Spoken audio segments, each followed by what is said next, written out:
Don't you dare pass him the ball. Ethan's shout cracked through the roar of the gym like a whip. The Riverside Middle School gymnasium trembled under the sound of sneakers screeching, the thud of the ball, and 200 voices demanding victory. The scoreboard blinked 44-44. 10 seconds left in the county championship. Coach Miller's whistle cut through the chaos. Substitution. Jonah, you're in. The crowd's cheer fractured into disbelief. Someone laughed from the bleachers. He's gonna freeze. You'll blow the game. Ethan turned toward the bench. Jonah stood there, small for his age, clutching the hem of his jersey like it might keep him anchored to the earth. His eyes darted everywhere but never met Ethan's. Beside him, the golden Labrador therapy dog, Scout, pressed its nose into Jonah's knee, sensing the tremor that ran through him. Ethan felt heat rise behind his ears. His throat tightened as if every doubt, every rumor whispered about his brother, had suddenly come alive and was watching. "Coach, we can't do this," he said, his voice low, urgent. "It's not the time." Miller didn't blink. "It's exactly the time." The referee raised the substitution board. Jonah stepped onto the court, the noise folding around him like a heavy blanket. The world seemed to move in slow motion, the glare of the overhead lights, the taste of metal in Ethan's mouth, the echo of someone shouting, "Don't choke, weird kid." Jonah took his position near the baseline. The whistle blew. The play resumed.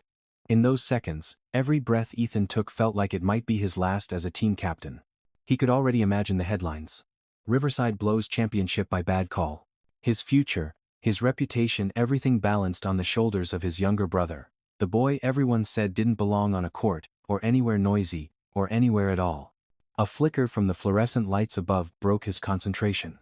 Jonah's gaze lifted to the ceiling, his fingers twitching as if tracing invisible lines. He wasn't scared. He was calculating. Ethan didn't notice, not yet. The pass came to him, the clock read 9 seconds. "Shoot!" someone screamed. But Jonah's voice, small and steady, cut through. "Left corner. 2-3 zone shift." Ethan hesitated. Left corner? That was suicide. Yet something in Jonah's tone, the calm certainty of it, made him pivot. He passed left. A teammate caught it, pivoted, and drew both defenders away. Ethan cut toward the rim, the ball came back to him, and for a heartbeat, time stopped. He released. The buzzer sounded. The ball kissed the rim, rolled, and hung there refusing to decide. The crowd gasped as one. Then the scene froze. Earlier that week, the story had begun somewhere else far from the noise. Under the hum of cafeteria lights that smelled faintly of disinfectant and cheap pizza. Jonah sat alone, tapping a night chess piece against the table, watching his brother from a distance. Ethan was surrounded by teammates, loud, confident, the kind of boy who drew gravity toward himself. Jonah moved the knight forward on his pocketboard, then murmured, "You'll lose the queen if you do that." Ethan looked up, startled, then flushed when his friends laughed. "I don't need help from you," he snapped. The laughter thickened. Jonah's hands stilled, and he quietly packed his chessboard back into the case. Scout, lying by his chair, exhaled a long sigh. After school, Ethan walked home with his earbuds jammed in, drowning the echo of that laughter. He didn't see Jonah until he reached the front porch. Their mother's car was gone, another double shift at the hospital. On the porch, Jonah sat cross-legged, sketching lines in a notebook. "I mapped the defensive rotations of Monroe High," he said without looking up. "If they trap you, you can swing from the right side too." "Stop," Ethan interrupted. "Just stop. You don't know what it's like out there." "I watch," Jonah said softly. "I notice things." Ethan exhaled sharply, guilt pricking somewhere he refused to name. Inside, the house smelled of reheated casserole and lavender detergent. On the fridge hung a photo, Jonah and Ethan as kids, holding the same golden puppy. Their mother's handwriting below it read, 2 halves, 1 heart. Ethan avoided looking at it. He grabbed a soda, retreated to his room, and buried himself in highlight reels of professional players. That night, his mother returned close to midnight. She leaned against the doorway, hair damp from the mist outside. "You still up?" she asked. Ethan nodded. "You talked to your brother?" "Briefly. You know, when you were his age, you used to guard him from everyone. He doesn't need guarding, Mom. He needs understanding." She finished gently. "People fear what they don't understand, Ethan. Don't be one of them." She kissed his forehead, the faint scent of antiseptic clinging to her scrubs. The next day, practice stretched long. Coach Miller was pacing, clipboard in hand. We're one win away from state qualifiers, he said. No ego, no excuses. Then he looked directly at Ethan. I'm assigning Jonah as our new statistician. Murmurs rippled through the team. Ethan's stomach dropped. Coach, he's brilliant, Miller interrupted. He sees patterns none of you do. The whispers grew sharper. He's weird, someone muttered. Don't bring him near the court. Miller's stare silenced them. He's part of this team now. Over the following days, Jonah sat quietly during drills, scribbling diagrams, murmuring to Scout. He spoke only when asked, and even then in short, precise phrases. One afternoon, as rain lashed the gym windows, he approached Ethan during a break. You're telegraphing your passes, Jonah said. Opponents can read your shoulders. I've been playing for years, Ethan muttered. I think I know what I'm doing. Jonah tilted his head. Then why do you lose the ball every third possession? The question stung. Ethan turned away, muttering. You wouldn't understand. But Jonah did understand in ways Ethan couldn't. He watched patterns, movements, angles of the game, like a living algorithm. He saw what others missed. And every night, after Ethan went to bed, Jonah replayed the team's footage on his tablet, sketching new routes. Scout would curl beside him, head on Jonah's foot, eyes half closed. On Friday, the final practice before the championship, Coach tested the new plays Jonah suggested. To everyone's surprise, they worked fluid, efficient, unpredictable. Still, when the team gathered afterward, one boy nudged Ethan. You really gonna let him tag along tomorrow? He'll embarrass you. Ethan forced a grin. We'll see. Inside, he wasn't sure whether he meant it. And now, standing on the court with 10 seconds left, the echoes of all those moments pressed on him like weights. The crowd's roar faded into a hum. Only Jonah's voice remained. Left corner, he repeated. Something shifted in Ethan, something small but seismic. Maybe trust, maybe guilt. Maybe love he'd buried under pride. He followed Jonah's call, passed the ball, and watched it arc through the air. The buzzer blared. The ball teetered. Then finally dropped through the net. Silence fell. Then exploded into cheers. Jonah froze for a second, disbelieving, until Ethan ran toward him, chest heaving. Their eyes met. In that moment, words were useless. Ethan extended a hand. Jonah hesitated, then took it. The crowd chanted Ethan's name, but he turned toward his brother. You did it, he said, voice raw. We did it, Jonah corrected. Scout barked once, tail wagging. Somewhere in the stands, their mother pressed a hand over her heart. The gym lights flickered again just once as if echoing a silent applause. And for the first time in months, Ethan didn't look away.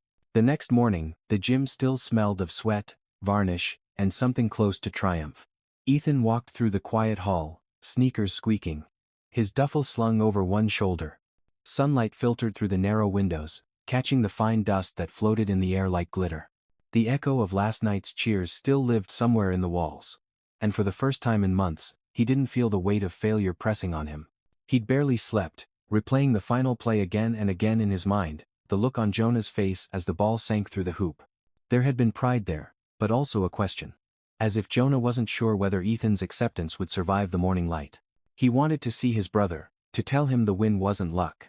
That he finally understood what Coach and Mom had seen all along. But when he passed by the nurse's office, Scout was lying alone near the door, leash coiled neatly, and Jonah was nowhere in sight. He's home today, said Mrs. Dugan, the school nurse, noticing Ethan pause. Big crowds take a lot out of him. Your mom said he needed a rest day. Ethan nodded. Yeah. Makes sense. He patted Scout's head and kept walking, but the emptiness in the hallway gnawed at him.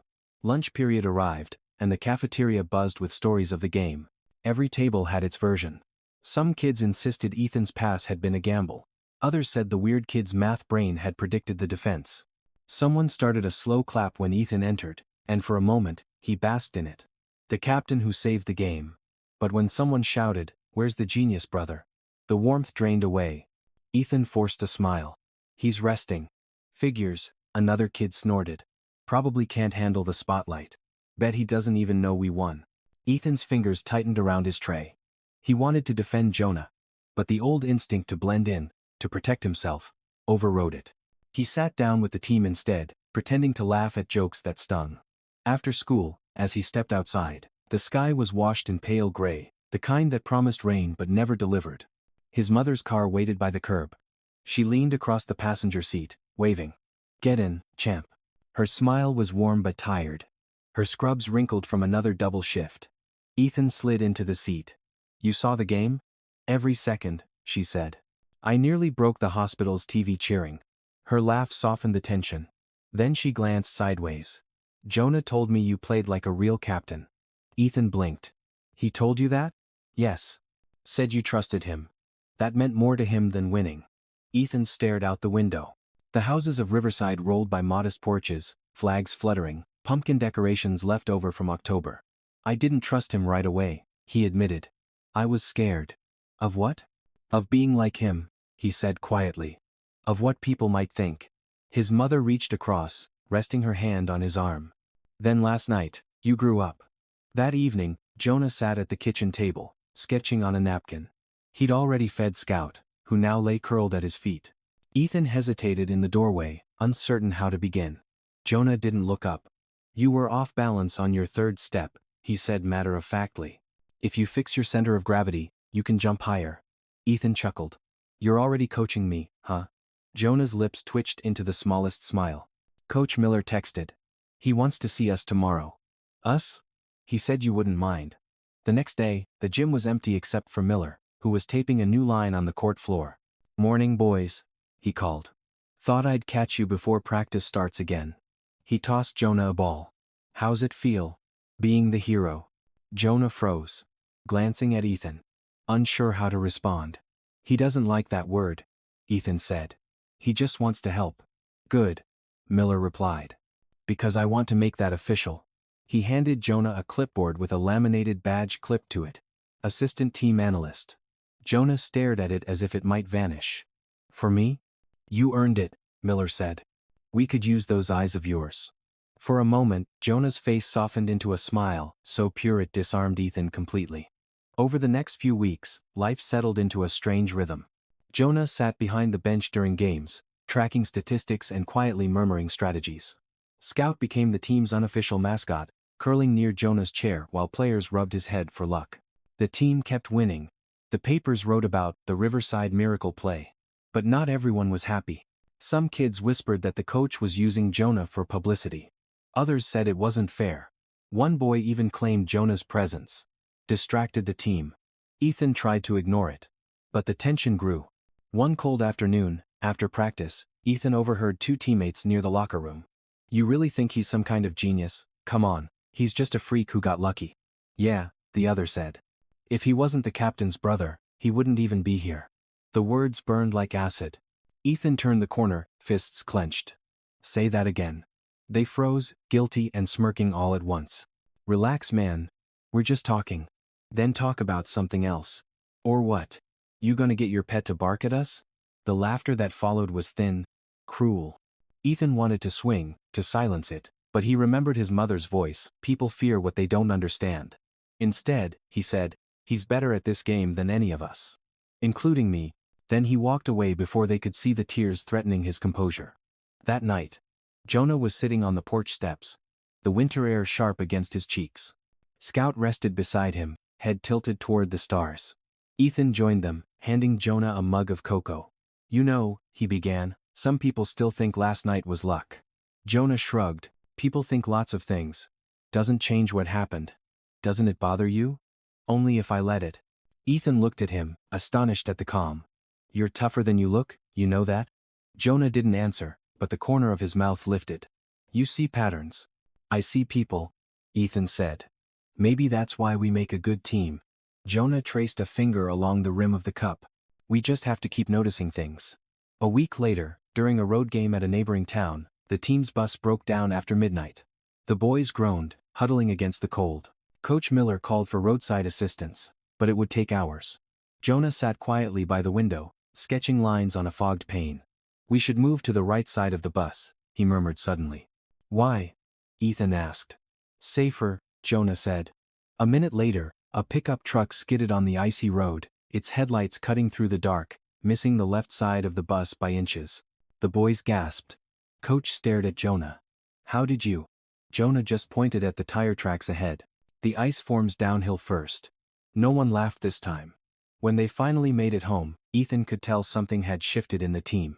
They started listening to Jonah more, asking questions, seeking his quiet advice. The mocking whispers faded. Yet deep inside Ethan, a new worry sprouted. The attention Jonah was drawing: newspaper interviews, school board visits wasn't only admiration. There were politics involved.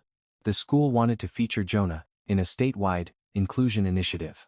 His mother was proud, but Ethan sensed Jonah's discomfort. He hated crowds. The thought of cameras made him flinch. Still, everyone insisted it was for a good cause. He can help change minds, Miller told Ethan. Show people that autism isn't a barrier. Ethan nodded but couldn't shake the feeling that something was wrong, that the world that had mocked Jonah yesterday was now trying to use him.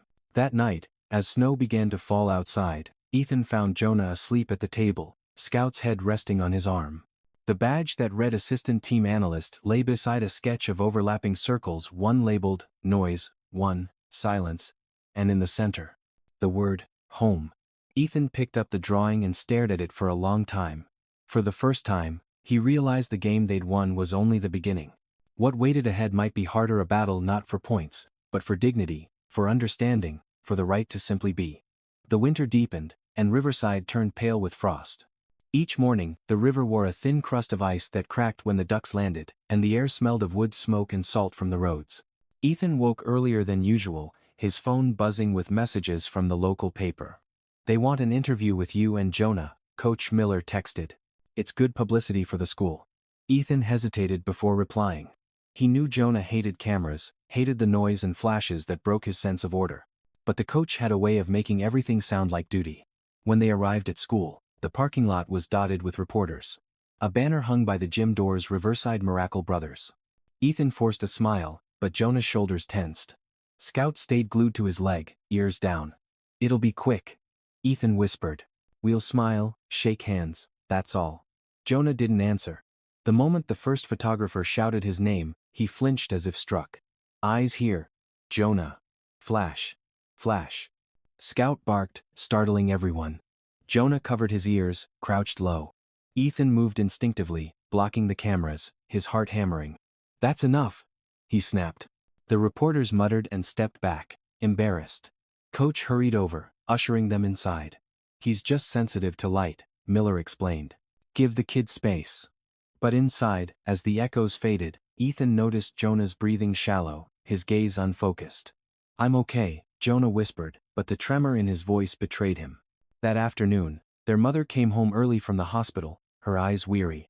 "They called me," she said quietly. "About the scene this morning." Ethan felt his stomach twist. It wasn't his fault.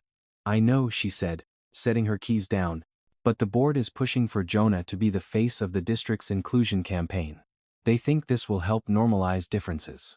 The way she said it made "normalize" sound like a cage.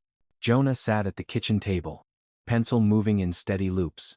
"They want me to talk in front of people," he said. "Lots of people." "You don't have to," she told him. "No one can make you." "Coach said it would help others like me," Jonah murmured. "Maybe I should try." Ethan watched him, torn between pride and worry. "You shouldn't feel you owe anyone," he said. Jonah looked up, eyes calm. "I just don't want anyone else to be afraid." Over the next few days, preparations for the event consumed everything. Posters appeared in hallways with Jonah's photo, awkward smile, bright caption, "Different is brilliant." Students whispered as he passed. Some were kind, others weren't. Ethan noticed the old sneers returning, softer but still poisonous. At lunch, one boy muttered, "Guess freak shows are fashionable now." Before Ethan could react, another kid elbowed him, smirking. "Smile for the camera, Captain. You're the hero's big brother." The laughter was thin and cold. Ethan's appetite died.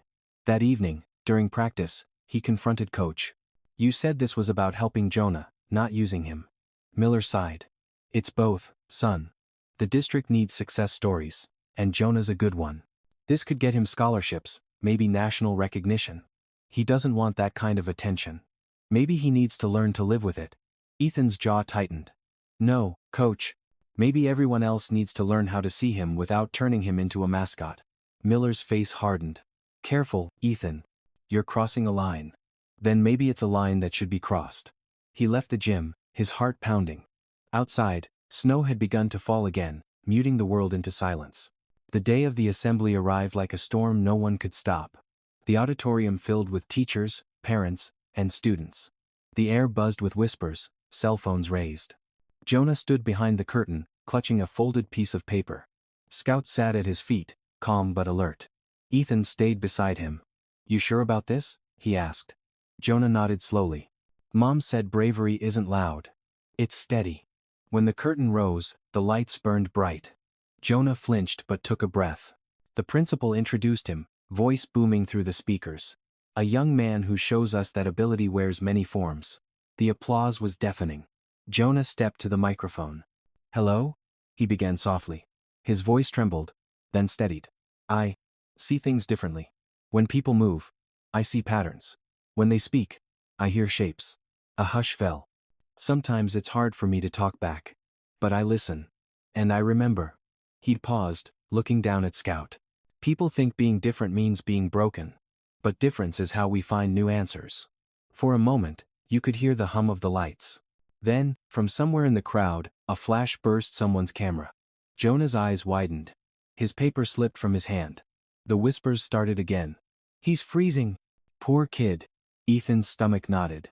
Without thinking, he walked onto the stage, picked up the paper, and stood beside his brother. "It's okay," he whispered. Jonah looked at him, lost. Ethan turned to the audience. "He's not broken," he said, voice sharp. "He just sees what we can't." The silence was heavy. Then, unexpectedly, the crowd began to clap. It spread like a tide. Parents, students, even teachers. Jonah blinked, shoulders loosening. He whispered into the microphone, "Thank you." And smiled, small but real. Afterward, backstage, Coach Miller found them. "You handled that well," he said to Ethan. "But next time, let him finish alone." "He didn't need to be alone," Ethan replied. "He needed someone to stand with him." Coach's expression softened but his words stayed clipped. "You've got heart, kid. Just don't let it cloud your judgment." That night, the newspaper headline read, "Brothers redefine bravery." Their mother clipped it and pinned it to the fridge, right under the photo of them as kids. "You both did something good today," she said. But when she turned away, Ethan caught the shadow of worry in her eyes. The phone had been ringing nonstop. Reporters, sponsors, even a television producer from Columbus. They all wanted Jonah. Fame, it seemed, had sharp teeth. The following week, Ethan found Jonah in the library, surrounded by stacks of books about architecture and geometry. "What are you doing?" he asked. "Patterns," Jonah murmured. "They build bridges the same way I see plays. If I learn this, maybe I can design things that help people." "Like what?" "Spaces that don't hurt when they're loud," he said simply. Ethan sat across from him. "You ever wish you weren't, you know?" Jonah considered. "Sometimes. But then I think maybe the world needs someone to see differently." Ethan smiled. "The world just has to catch up." As they walked home, snow crunched underfoot. The sun dipped low, painting the sky in amber. Scout trotted ahead, tail swaying. Ethan glanced at his brother. "You ever think about Dad?" Jonah nodded. He liked the quiet after games. Ethan swallowed. Their father had died years ago, before Jonah's diagnosis, before life became a maze of schedules and therapy. "He'd be proud," Ethan said. "Of both of us." Jonah tilted his head, the faintest smile touching his lips. "You think he'd see the patterns too?" "I think he'd see you." They walked on in silence, the kind that didn't need filling. That night, Ethan lay awake listening to the wind scrape against the windows. Somewhere down the hall, Jonah hummed softly, a tune that rose and fell like breathing. It struck Ethan that bravery wasn't about standing on stages or sinking the winning shot. It was about showing up, again and again, even when the world misunderstood you. He closed his eyes, promising himself he'd protect that light in his brother for as long as it burned, no matter who tried to dim it. The days after the assembly should have been calm. But something shifted in Riverside. A tension came like winter fog, thick, blinding, and hard to breathe through. Jonah's speech was posted online, edited with dramatic music, and suddenly strangers were writing messages to the school, calling him an inspiration. Teachers whispered about grants. Reporters wanted follow-ups.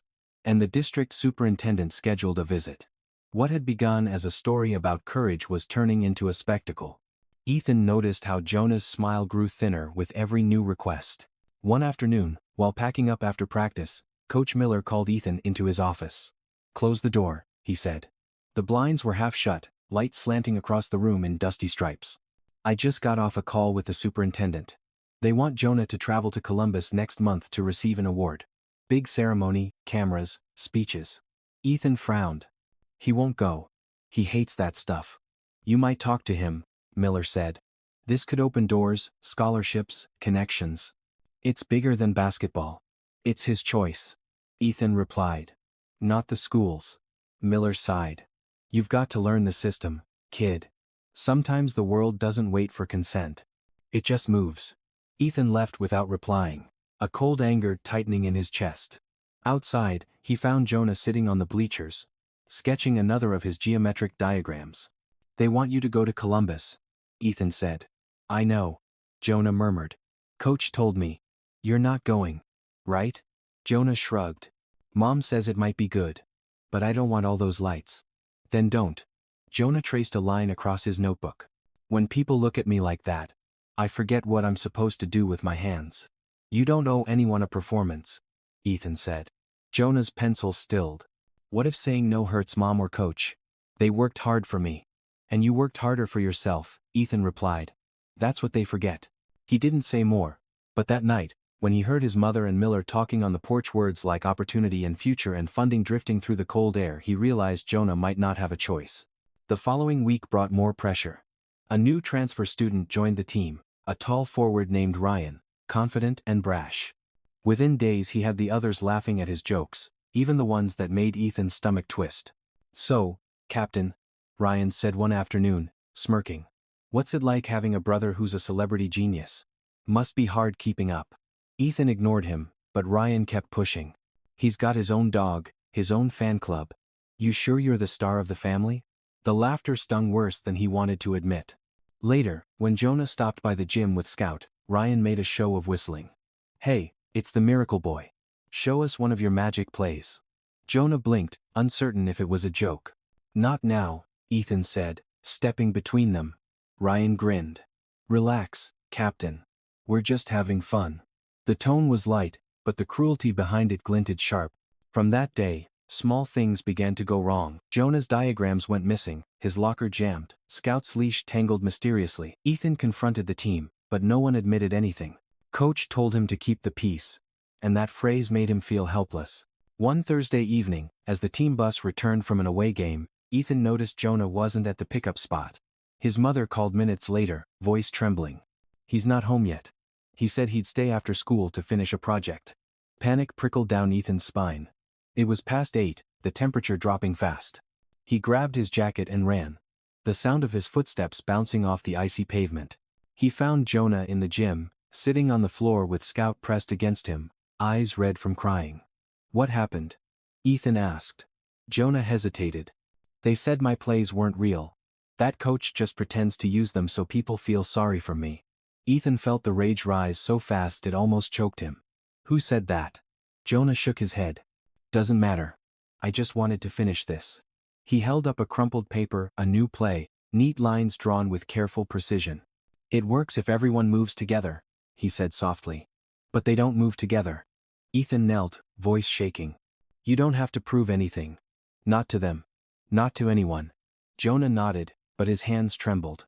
Scout found me, he whispered. He always finds me. Ethan hugged him, feeling the boy's heartbeat thud fast against his chest. Let's go home. Over the next few days, Ethan noticed strange behavior from Ryan. Private talks with coach, sudden schedule changes. Then came an announcement. Ryan would lead the next tournament game, and Jonah's analyst position would be reevaluated. The reason, according to coach, was to avoid distractions. Ethan confronted him after practice. You can't just sideline him.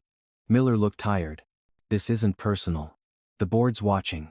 They think too much attention on Jonah might hurt the team's focus. Or maybe they're afraid of what people will say if something goes wrong. Ethan shot back. You're making a mistake. Maybe, Miller said quietly. But sometimes keeping peace means choosing the lesser mistake.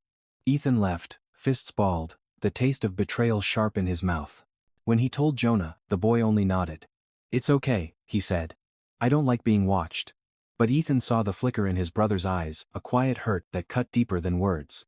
That night, Jonah disappeared into his room and didn't come out for hours. When Ethan checked on him, he found a sketch pinned to the wall. A bridge drawn in precise lines, one pillar cracked, the caption underneath. Even bridges break when only one side carries the weight. The tournament day dawned gray and bitterly cold. The gym filled with people. The air thick with noise and the smell of popcorn. Jonah sat quietly in the bleachers. Scout's head on his lap. Ethan caught his gaze before tip-off, nodded once. But things went wrong quickly. The new strategy Ryan insisted on was sloppy, the defense broke down, and by halftime they were losing by 15. The crowd's energy turned restless. During the break, Ethan cornered Coach. "Put Jonah back as analyst," he said. "His plan works." "You know it does." "It's not my call anymore," Miller said, eyes darting toward the school officials in suits at the sidelines. "Then make it your call." Ethan snapped. Coach hesitated, then said quietly, "You've got 10 minutes. Do something." Ethan ran to the bleachers, breath short. "Jonah," he said, "I need your help." Jonah blinked. "But they said," "Forget what they said, help me fix this." For a moment Jonah didn't move. Then he took out his notebook. Flipped to a page covered in arrows and numbers. "Use this pattern," he whispered. "Left right, left it opens the middle." Ethan nodded, memorizing every line. When the whistle blew, something shifted. The team moved differently. Cleaner. Coordinated. Almost like they were dancing to a rhythm only Jonah could hear. The crowd's tension dissolved into roaring disbelief as the score narrowed. In the final seconds, Ethan passed. Ryan caught it, hesitated, then looked to Jonah in the stands. Jonah lifted 2 fingers signal for the final move. Ryan took the shot. The ball arced high, cutting through the lights, and dropped through the net. The crowd erupted. But before the cheers faded, the superintendent approached the bench, expression unreadable. "Who authorized those plays?" he demanded. Coach hesitated. Ethan stepped forward. "I did." "They weren't cleared," the man snapped. "You risked the district's image for a stunt." Ethan's voice rose. "That wasn't a stunt. That was my brother saving us." The official frowned. "He's not a team member." Ethan met his eyes. "He's the reason we are a team." The crowd quieted, sensing the confrontation. Jonah stood in the bleachers, uncertain, Scout pressed against his leg. For a heartbeat, no one spoke. Then someone started clapping, one of the parents, then another, until the whole gym thundered with applause. The superintendent's face hardened, but he said nothing. Ethan turned toward Jonah, smiling through exhaustion. In that moment, victory tasted less like triumph and more like truth finally spoken aloud. That night, at home, their mother hugged them both. "Proud doesn't even cover it," she whispered. But Ethan saw the shadow still in Jonah's eyes, the weight of attention he never asked for. "You okay?" Ethan asked. Jonah looked at him for a long moment. "Sometimes people say they see me," he said softly. "But mostly, they just look." Ethan didn't know how to answer. Outside, snow began to fall again, soft and endless. Scout pressed against Jonah's leg, and for the first time, Ethan realized that some fights weren't about winning. They were about holding your ground until the world learned to listen. The storm that followed the tournament wasn't made of snow but of headlines and meetings. Within days, the district board launched an investigation into the unauthorized plays, demanding reports, statements, and explanations. What should have been a celebration turned into paperwork and cold silence. Coach Miller was suspended pending review. Ethan found himself summoned to the principal's office more than once. Each time greeted with the same polite voice, asking the same questions. "Who gave you permission? Did your brother interfere?" The word interfered made Ethan's stomach twist. Jonah withdrew even further, retreating into his notebooks and quiet walks with Scout. Their mother tried to stay strong. But Ethan could see the exhaustion in her face. Each night she came home from the hospital, kicked off her shoes, and stared at the blinking light on the answering machine, a dozen messages from journalists, talk shows, and local politicians who wanted a piece of the story. "They don't care about the truth," Ethan said one evening as he cleared the dinner table. "They just want a headline." She sighed. "Then we make sure the truth is louder." But the truth had never been loud, not for Jonah. It spoke in diagrams and gestures, in the silent courage of showing up. The louder the world got, the smaller his brother seemed to shrink. One afternoon, as Ethan left class, he saw Ryan waiting by the lockers. The smugness that used to hang on his face was gone. "Hey," Ryan said. "Listen, I'm sorry. I didn't think they'd take it that far." "You mean Coach getting suspended?" Ethan's voice was tight. "Or the way they're treating my brother like a criminal?" "Both," Ryan admitted. The superintendent told the team to keep quiet. Said talking would make things worse. Worse for who? Ethan asked. For them, or for Jonah? Ryan looked down, guilt flickering across his features. They're saying Jonah manipulated the game like he was some kind of puppet master. They're calling it unfair assistance. Ethan laughed bitterly. Unfair assistance? He saved the team. I know, Ryan said. But people don't like what they can't control. Ethan stared at him for a long time, then said. Then it's time they learned they don't control everything. That night, Ethan sat on the porch with Jonah. The air was sharp, the street quiet except for the distant hum of cars on the highway. Scout lay across Jonah's feet, tail flicking occasionally. You heard about Coach, Ethan said softly. Jonah nodded. He called. He said not to worry. You think this is your fault, don't you? Jonah didn't answer. It's not, Ethan said. They're afraid of what you represent. You prove that the game doesn't belong only to people who fit their idea of normal. Jonah's eyes stayed on the sky. Sometimes I wish I did fit. No, Ethan said. The world needs to fit you, not the other way around. For a moment, silence hung between them, broken only by Scout's quiet breathing. Jonah finally whispered. People like easy stories.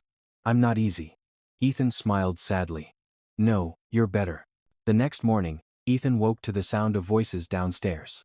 His mother was on the phone, tone clipped. No, he's not doing another interview. He's 17. He's still in school. No, you may not send a crew. She hung up and pressed her palms to her eyes. They're relentless, she said when she saw Ethan. Someone leaked the board's report draft. They're suggesting Jonah's involvement violated competition ethics.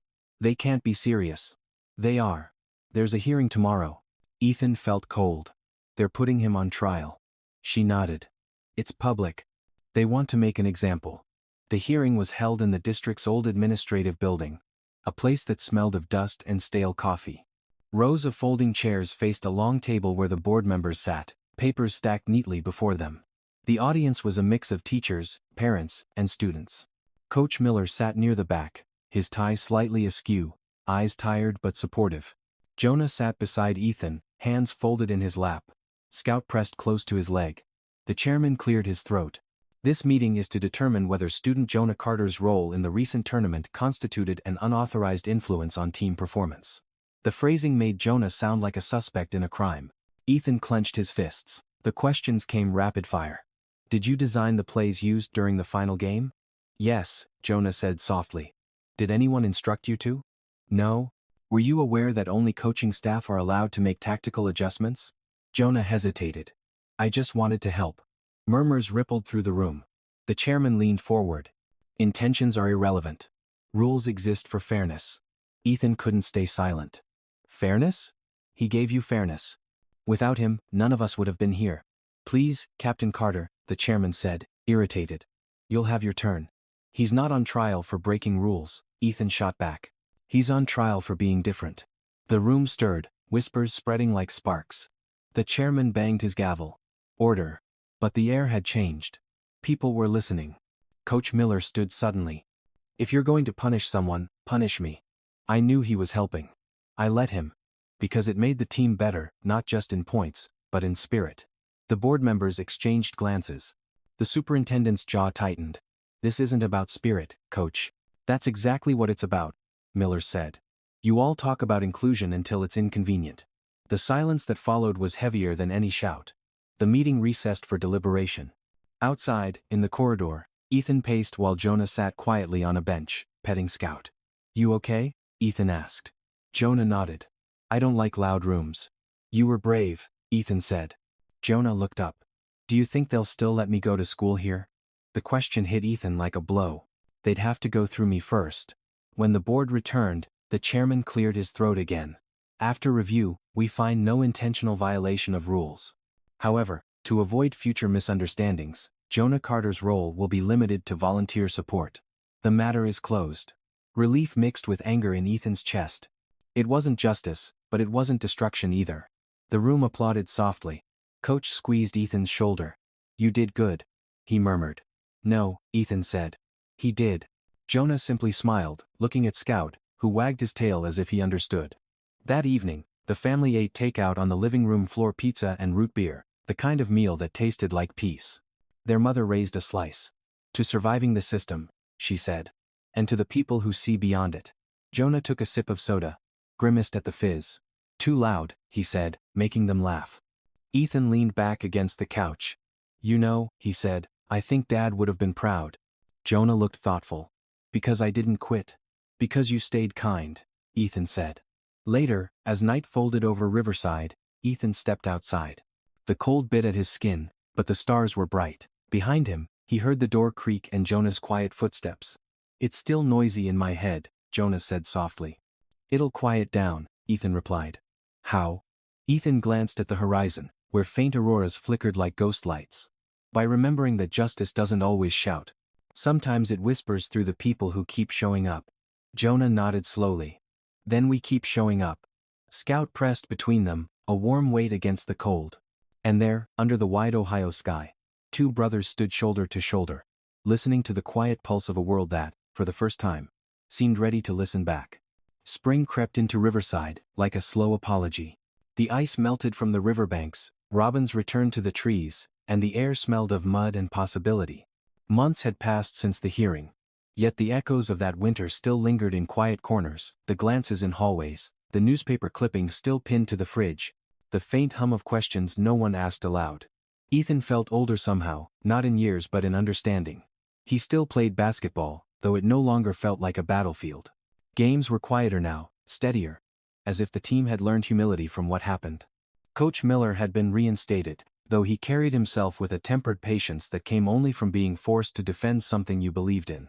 Jonah returned to his quiet rhythm, spending afternoons in the library, sketching bridges and chessboards, always with Scout curled beneath the table.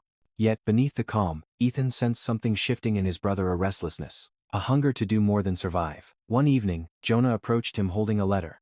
It's from the State University, he said. They have a summer program in design. Architecture. They want me to apply. Ethan took the letter, scanning the neat print. You should, he said immediately. But Jonah's brow furrowed. It's far away. That's good. You'll see more patterns. Jonah hesitated. Mom says she can't afford it. Ethan smiled faintly. Then I'll find a way. The following weeks became a blur of forms, recommendations, and late nights. Ethan took extra shifts at the hardware store, saving every dollar. Coach wrote a glowing letter for Jonah's application, calling him a visionary whose difference illuminates the ordinary. When Jonah finally received the acceptance email, the joy in the house felt different, not the loud cheer of victory but a quiet exhale of long-held fear. You're going to build things, Ethan told him. Real things. Jonah's smile was shy. Things that won't hurt people when they're loud. But peace in Riverside never lasted long. A week before Jonah's departure, the local news station aired a segment revisiting the Riverside miracle. Old footage played. Jonah's trembling hands at the microphone. Ethan's arm around him. The anchor's voice dripped with sentimentality, painting them as symbols rather than people. By morning, Ethan's phone buzzed with messages again, requests for follow-up stories, interviews, a documentary offer. Their mother was torn between pride and dread. They'll never let it rest, she murmured. Jonah said nothing, just folded the acceptance letter back into its envelope and placed it inside a drawer. Ethan watched the gesture, sensing the familiar retreat.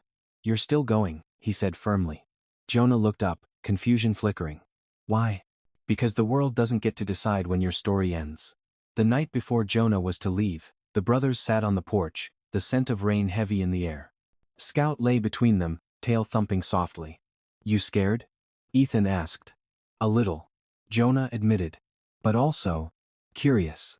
He pointed to the sky. Do you think there's a pattern in the stars? Ethan followed his gaze. Maybe not one we can see until we're ready. Jonah nodded. Then I'll keep looking. Ethan smiled. That's what you do best. They sat there until the first drops fell, cool and gentle. It felt like the world was washing itself clean. The next morning, the bus station smelled of diesel and coffee. Their mother fussed over Jonah's jacket, slipping folded bills into his pocket. In case you forget to eat, she said. He nodded solemnly, though they both knew he'd probably spend it on notebooks. Ethan helped him load his bag. You'll write. Right? Jonah met his gaze. Every week. The bus engine rumbled to life.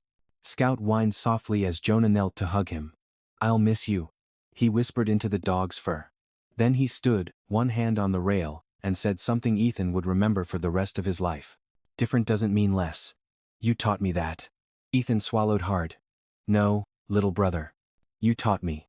The door hissed shut, and the bus pulled away, leaving a thin trail of exhaust that drifted like a fading promise. Months passed. Letters came, sometimes typed, sometimes written in Jonah's looping hand. He wrote about the campus library that smelled like old paper and sunlight, about professors who let him work at his own pace, about the quiet joy of building models late at night when everyone else slept. I'm learning how sound moves through space, one letter read. Maybe I can design classrooms that feel safe for people like me. Ethan kept every word in a box under his bed. Summer turned to fall. Riverside prepared for another basketball season. But Ethan found his focus shifting. He volunteered at the community center, tutoring kids who struggled with math or confidence or just life. Sometimes he told them about Jonah, though never as a fable, just as a reminder that being misunderstood wasn't the same as being wrong. One day, a teacher approached him with an envelope. Inside was a certificate, Community Mentor Award. You're making a difference, she said. Ethan smiled, thinking of Jonah's bridge sketch and the line beneath it. Even bridges break when only one side carries the weight. He realized now that a bridge wasn't meant to be perfect. It just had to hold long enough for someone else to cross. In late November, Jonah returned for Thanksgiving. He was taller, thinner, more confident in ways subtle but undeniable. He carried a rolled blueprint under his arm. It's a concept design, he said, spreading it across the table. It showed a recreation center, open spaces, acoustic shields, soft lighting. For Riverside, he added.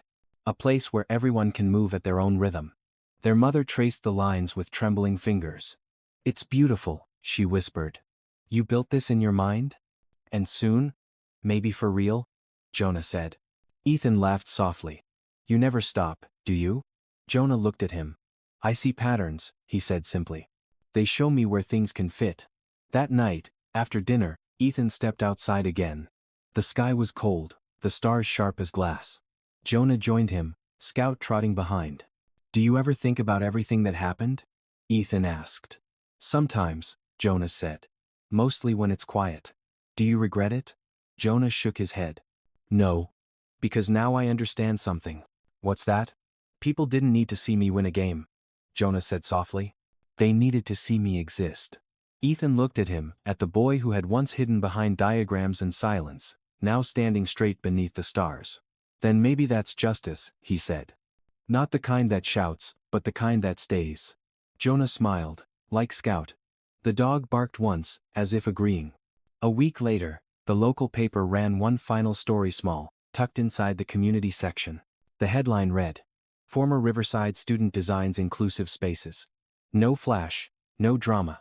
Just a simple photo of Jonah and his model. Sunlight streaming through the window behind him. Ethan clipped it and pinned it beside the old one on the fridge. Underneath, he wrote in pen, Justice is quiet, but it stands. Years later, people would still talk about the Carter brothers, the one who led on the court, and the one who saw beyond it. But for them, the legend mattered less than the life that followed. A town that listened better, a school that changed its design, and two brothers who kept showing up. On clear nights, when the wind hummed softly through the trees, Ethan could almost hear Jonah's voice saying, Left corner, trust the pattern. And he'd smile, remembering that sometimes the bravest move wasn't taking the shot. It was passing the ball to someone the world had underestimated and watching him shine.